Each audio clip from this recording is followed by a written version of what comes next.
बहुत मतलब popular question है कैंटिलीवर स्प्रिंग का, जिसमें ये फाइनाइट लाइफ प्रॉब्लम के अंडर आता है। अपन को बहुत सारा डाटा दिया है और बेसिकली पूछा है कि कितनी साइकिल ऑफ प्रेशर जो ये है, ये पी कितनी बार चेंज होगा, कितनी कितनी साइकिल लगेंगी इसको चेंज होने में जब ये चीज़ टूट जाएगी, ये पूरा का पूरा स्ट्रक्चर कैंटिलीवर टूट जाएगा। तो अपन से ये नंबर ऑफ साइकिल्स पूछी। इसका सॉल्यूशन बहुत खतरनाक है और ये कमज़ोर दिल वालों के लिए बिल्कुल नहीं। अभी अपन को गिवन डाटा दिया है, यहाँ पे डायमीटर 10 मिलीमीटर दिया है, एस आप गिवन डाटा पढ़ सकते हैं, SUT दिया है, SYT दिया है। जो प्रेशर है, सबसे मेन प्रॉब्लम क्या है इस क्वेश्चन में, प्रेशर 75 से 150 के बीच में कहीं भी वेरी करता है इधर उधर। ये एक बड़ी, इसी वजह से ये इतना कॉम्प्लिकेटेड है। सरफेस फिनिश दिया है अपन को, सरफेस फिनिश से अपन निकाल सकते हैं Ka = 0.72। रिलायबिलिटी दी है, इससे Kc निकल सकता है, जो डी डायमीटर है उससे के भी निकल सकता है। तो अपने पास ये 3 वैल्यू अपन ने गिवन में लिख ली है यहाँ पे। अभी समस्या क्या है, अपन को नंबर ऑफ साइकिल्स निकालनी है। इस चीज़ के लिए लगता है SN कर्व, वो बनाना ही पड़ता है। तो SN कर्व क्या होता है, number of cycles on x axis, मतलब एक ग्राफ होता है जिसमें एक्स एक्सिस में नंबर ऑफ साइकिल्स रहती हैं, और मतलब नंबर ऑफ साइकिल्स एग्जैक्टली नहीं रहती, रिप्रेजेंटेड रहती है, लॉग के फॉर्म में रहती है, वो बताता हूँ मैं। और दूसरे पे स्ट्रेस का एम्पलीट्यूड रहता है, मतलब कितना स्ट्रेस लग रहा है वो वाई एक्सिस पे रहता है। तो इसको रिप्रेजेंट करने का तरीका है, मतलब कैसे रिप्रेजेंट करते हैं, log 10 n, n मतलब number of cycles on x, log 10 SF मतलब स्ट्रेस एम्पलीट्यूड ऑन y। तो अब इससे आपको समझ आएगा कि अपन को ग्राफ निकालना है।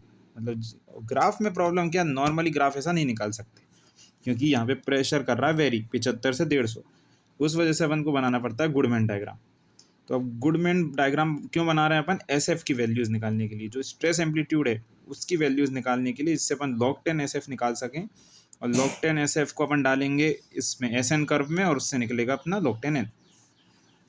अभी तेरी स्ट्रेस रेंज गिवन है, इसलिए गुडमैन डायग्राम क्या होता है, गुडमैन डायग्राम अपन को एक इस रेंज को एक मीन वैल्यू बनाने में मदद करता है, जिससे अपन ये पूरी, इसमें तो कहीं 76.9, कहीं 143.5 ऐसा स्ट्रेस आ रहा होगा कहीं भी रेंडमली, उसको एक पर्टिकुलर वैल्यू में बनाने के लिए अपन गुडमैन डायग्राम यूज़ करते हैं। गुडमैन डायग्राम में एक्स एक्सिस में क्या होता है, मीन स्ट्रेस, मतलब मीन जो स्ट्रेस है, मीन मीडियन मोड वो वाला मीन, मतलब सबसे ज़्यादा रिपीटेड स्ट्रेस कौन सा है वो एक्स एक्सिस पे रहता है, और वाई एक्सिस पे अल्टरनेटिंग स्ट्रेस रहता है, स्ट्रेस जो घूमता रहता है 75 और 150 के बीच में। इसका जो प्लॉट होता है उसको कहते हैं गुडमैन डायग्राम। गोल पे नज़र रखना कि साइकिल चाहिए अपन को, SN कर्व, फिर SN कर्व से अपन को पता चला SF निकालना है, SF से अपन को पता चला अपन को गुडमैन SF निकालने के लिए अपने पास जब ये ऐसी वेरिएबल रेंज है तो अपन को गुडमैन डायग्राम बनाना पड़ेगा। गुडमैन डायग्राम के लिए सिग्मा M और सिग्मा A की वैल्यूज़ निकालनी है, मीन स्ट्रेस और अल्टरनेटिंग स्ट्रेस, ये चीज़ ध्यान रखनी है। अभी मीन स्ट्रेस के लिए अपने पास ये 2 फॉर्मूले हैं, अल्टरनेटिंग स्ट्रेस के लिए अलग है, मीन स्ट्रेस के लिए अलग है। मीन स्ट्रेस निकालने के लिए यहाँ पे अपन को मीन बेंडिंग मोमेंट काउंट करना पड़ेगा, अल्टरनेटिंग निकालने के लिए अल्टरनेटिंग बेंडिंग मोमेंट काउंट करना पड़ेगा। तो मीन बेंडिंग मोमेंट का फॉर्मूला है ये, कि बेंडिंग मोमेंट मैक्स और बेंडिंग मोमेंट मिन का प्लस करके आधा कर देना, एवरेज लेना है मतलब बेसिकली। तो मतलब मैं इनका एवरेज, तो मैक्स बेंडिंग मोमेंट कितना होगा, अपनी मैक्स फोर्स कितनी लग रही है रेंज में 150, तो 150 यहाँ पे आएगा इंटू 500, जो कि डिस्टेंस अपन को कैंटिलीवर बीम का क्वेश्चन में दिया है। क्वेश्चन में अपन को 150 डिस्टेंस 500 डिस्टेंस दिया है, प्लस बेंडिंग मूवमेंट मिनिमम कितना आएगा 75, क्योंकि वो सबसे लोएस्ट वैल्यू है यहाँ पे 75, और 5 उसका यही 500 उसका वो दिया है, मतलब डिस्टेंस। तो मतलब बेंडिंग मूवमेंट मतलब डिस्टेंस इंटू फोर्स होता है, पता है अपन को, तो ये कैलकुलेट हो जाएगा। अब bending movement, alternative bending movement के लिए वही फॉर्मूला है, बस यहाँ पे क्या था, इन मैक्स और मिन के बीच में प्लस था, यहाँ पे मैक्सिमम मिनिमम के बीच में माइनस है। तो यहाँ पे 18, मतलब इसका जो भी वैल्यूज़ आएगी आप कैलकुलेट कर सकते, और फॉर्मूला वही है 150 इंटू 500 और 575 इंटू 500, वही फार्मूला लगने वाला, बस माइनस होके एवरेज निकल जाएगा। अभी अपन जो ऊपर वाले ये फार्मूले पढ़े थे, इनमें ये वैल्यूज़ डालेंगे MBM की और MBA की, अल्टरनेटिंग बेंडिंग मोमेंट की और मीन बेंडिंग मोमेंट की। ये वैल्यूज़ डालेंगे तो अपने 2 आंसर्स आएंगे यहाँ पे, तो अपने 2 मीन स्ट्रेस आएगा और अल्टरनेटिंग स्ट्रेस आएगा। ये 2 स्ट्रेस अपन को चाहिए क्यों थे, दोबारा याद रखो ये क्यों चाहिए थे, गुडमैन डायग्राम में। गुडमैन डायग्राम क्यों चाहिए था? एस एफ की वैल्यू के लिए। एस एफ की वैल्यू क्यों चाहिए थी? अपने एस एन कर्व के लिए। एस एन कर्व से अपन को क्या मिलता है? Number of cycles. तो ये प्रोसेस ऐसे याद में रखनी है, स्टेप्स, इससे भूले नहीं। अभी और इसमें भी याद रखना है कि एम बी मैक्स कैसे निकाला, तो 150 क्या है और 500 क्या है, ये चीज़ दिमाग में रहनी चाहिए। 150 कहाँ से आया, 75 कहाँ से आया, 500 ही क्यों लिया, ये चीज़ दिमाग में रखनी है। और ये फार्मूलाज, इनमें कन्फ्यूज़ नहीं होना है। एम बी एम कहाँ यूज़ होता है? सिग्मा एम में। एम बी ए कहाँ यूज़ होता है? सिग्मा एम में। स्टेप बाय स्टेप आगे बढ़े। आगे अपन जब बढ़ते हैं तो इस, ये डायग्राम खराब है। अब अपन एक रफ डायग्राम बनाएंगे। रफ डायग्राम में अपना क्या है? सिग्मा ए और यहाँ पे सिग्मा एम। हाँ, तो सिग्मा ए एक्स अपने वाई एक्सिस पे, सिग्मा एम अपना एक्स एक्सिस पे। तो बस इन दोनों पॉइंट्स को तो ऐसी सीधी लाइन खींच देनी है। अभी ये सब चिंता मत करो क्या लिखा है।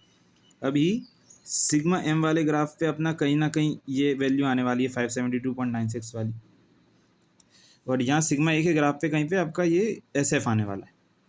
एस एफ की वैल्यू अभी अपन को पता नहीं है, और अपन की यहाँ पे सिग्मा ए और सिग्मा एम की वैल्यूज अपन ने जो पहले निकाली थी अभी इस पेज पे, वो अपन ने मार्क कर दी है। ये दोनों 572.96 और 190.99 ये अपन ने यहाँ पे मार्क कर दिया।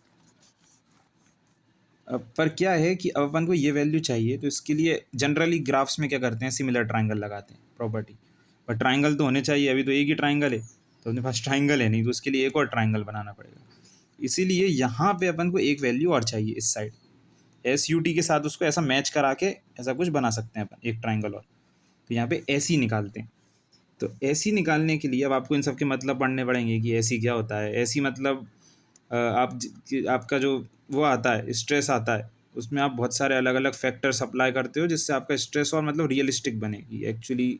मतलब अलग अलग फैक्टर्स को कंसीडर करके जो स्ट्रेस कंसंट्रेशन निकलता है या एंडोरेंस निकलती है, उसको आप ये बोलते हैं ऐसी। थोड़ा मैं गलत बता सकता हूँ बीच बीच में, पर मतलब वेरिएबल्स का याद नहीं रखना, ये याद रखने। तो AC dash 0.5 S U T, तो अब आपको एसी है, तो आप एसी डैश कैसे निकालोगे? स्टील के लिए एस यू टी का आधा रहता है एसी डैश। एसी डैश मतलब एक लिमिट होती है जो कि अपनी इसकी टोटल टेंसाइल स्ट्रेंथ की एक लिमिट होती है पर्टिकुलर, इसको एंडोरेंस लिमिट बोलते हैं। तो वो आधी होती है स्टील के लिए, इसलिए 0.5 लिया। तो यहाँ पे 430 न्यूटन पर मिलीमीटर स्क्वायर है। फिर आप एक और फैक्टर्स को कंसिडर करके एक और नई वो निकालते हो, वो है एसी, वो है के ए के बी के सी, जो अपन ने फर्स्ट पेज पे यहाँ पे गिवन के साथ ही निकाल लिए थे, क्योंकि अपन को ये डाटा गिवन था, अपन ने के ए के बी और के सी निकाल लिए थे। अभी जब के बी के सी निकले हैं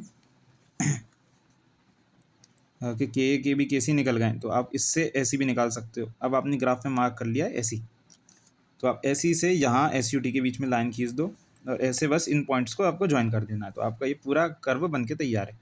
ये पॉइंट्स याद रखना कहाँ से आए हैं, पॉज कर लो वीडियो बीच बीच में, कि कौन सी चीज़ कहाँ से आ रही है, वो चीज़ देखना बहुत ज़रूरी है, वरना बहुत गंदा कन्फ्यूजन होगा। अभी दो ट्राइंगल्स में अपन प्रॉपर्टी लगाने वाले हैं।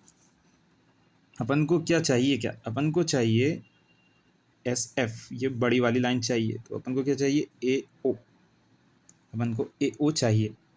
इसके लिए अपन को ये बड़ा वाला ट्राइंगल तो कंसीडर करना ही पड़ेगा पूरा फुल, ये भी इंक्लूडेड पूरा फुल। और फिर अपन के पास एक छोटा ट्राइंगल और है यहाँ पे, ये वाला, तो अपन को इसको भी कंसीडर करना पड़ेगा। अपन ने इसको भी कंसीडर किया, तो अपन ने सिमिलर ट्राइंगल्स लगाया एक्स डी, और इसके इसके साइड में दूसरे बड़े ट्राइंगल की साइड में कौन है? ए ओ, मेरा हाथ थोड़े काँप रहे। हाँ, फिर है डी सी, और फिर इस बड़े वाले ट्राइंगल में क्या है? उसका पार्ट, कॉरस्पॉन्डिंग पार्ट ओ सी। तो अपन ने इनको ऐसे रेशियो में लिखा, फिर आप ए ओ की वैल्यू इनको क्रॉस मल्टीप्लाई वगैरह करके निकाल सकते हो। तो यहाँ पे ए ओ जो था, अपन ने ए ओ की वैल्यू इस फॉर्म में आई है। एक्स डी जैसे अपना यहाँ पे 190.99 है, तो अपन ने ये डाल दिया। ओ सी अपना 800 एंड ओ सी का ओ सी अपना पूरा 860 था, ये एस यू टी, तो अपन ने यहाँ डाल दिया। इसी तरह आपने नीचे भी डी सी जो है, डी सी आपको इतना निकालना है, तो ये पूरे से इतना माइनस कर दो, तो इससे आपकी ये मतलब पूरे से इतना माइनस कर दो 572, तो इससे आपका नीचे की वैल्यू भी आ जाती है। फिर आपका S F at the end finally S F निकल आएगा आपका, finally we get S F. अब अपन एस एन डायग्राम बना सकते हैं। अपन पहले से ये पढ़ रहे हैं कि आपको एस एन डायग्राम निकालने के लिए ये चाहिए रहता है। अभी एस एन डायग्राम के लिए एक फैक्टर और कंसिडर करते हैं, थोड़ी अलावेंस। उसके लिए 0.9 SUT लेना पड़ता है। SUT से थोड़ा 0.90% ऑफ SUT लेते हैं, ये होता है 0.9860 774, यहाँ पे आएगी वैल्यू। अब आपको हर चीज़, जितनी भी चीज़ें अभी तक निकाली हैं, SE SF SUT सबके लॉग रहने, लॉग लिया, लॉग 10, इन सबके लॉगरिथमिक वैल्यूज लिए लॉग 10 लेना है। सबसे मिनिमम वैल्यू और सबसे मैक्सिमम वैल्यू देखना, सबसे मिनिमम आई है 2.4। तो अभी बस ऐसा एक ग्राफ बनाओ, इसमें भी कुछ कॉम्प्लिकेटेड नहीं है, बस यहाँ एक ग्राफ, यहाँ एक ग्राफ। अपन ने पहले ही पढ़ा log 10n number of cycles आपकी फाइनली दिख रही हैं आपको क्वेश्चन। log 10n यहाँ पे है, log 10 ST यहाँ पे है। मिनिमम वैल्यू को यहाँ मार्क करके यहाँ से एक लाइन बना के ऐसा एक डब्बा बना लेना पैरेलल इसके, फिर ऊपर नीचे कुछ भी रैंडम वैल्यूज डाल देना, फर्क नहीं पड़ता है।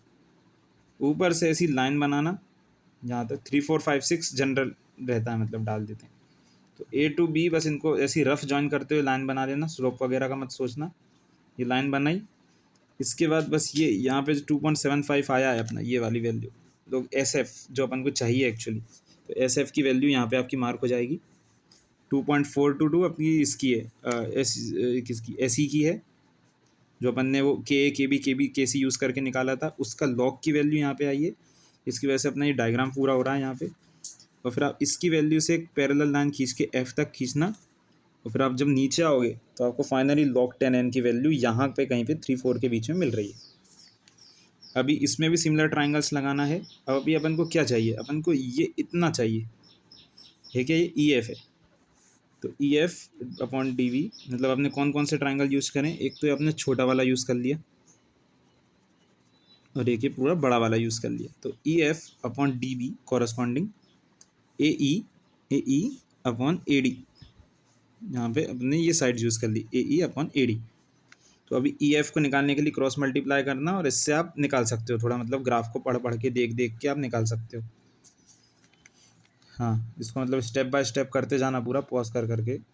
अभी फाइनली log 10n जो है यहाँ तक की वैल्यू, वो है EF, मतलब इतना, पर ग्राफ में अपन ने 3 से स्टार्ट किया है, तो यहाँ पे 1 2 3 1 2 भी होंगे, तो इसी वजह से 3 ऐड करते हैं, यहाँ एक्स्ट्रा 3, तो 3 + 0.898395, फाइनली ये मिलेगा आपको नंबर n। अब आपको बस लॉग लेना है, ये सॉरी मुझसे थोड़ी गलती हो गई, यहाँ E नहीं आएगा, यहाँ 10 आएगा, 10 आएगा, और इसकी वजह से यहाँ पे आपको इतनी नंबर ऑफ साइकिल्स मिल जाएंगे, नंबर ऑफ साइकिल्स आ गई।